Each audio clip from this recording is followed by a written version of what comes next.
আজকে দুপুরে রান্না করব রুই মাছের দেশি আলু দিয়ে পাতলা করে লাল লাল ঝাল ঝাল মাছের ঝোল।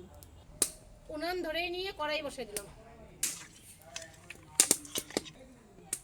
কড়াই গরমে এসে গরম কড়াইয়ের উপরে দিয়ে দেবো সরষের তেল।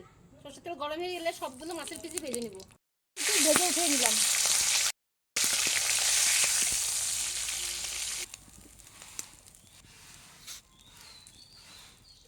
ফোড়নে দিব জিরা, শুকনো লঙ্কা, তেজপাতা। ফোড়ন ভাজা হয়ে গেছে, কেটে রাখা পেঁয়াজ দিয়ে দিলাম। ভাজা পেঁয়াজের উপরে দিয়ে দিব দেশি আলু।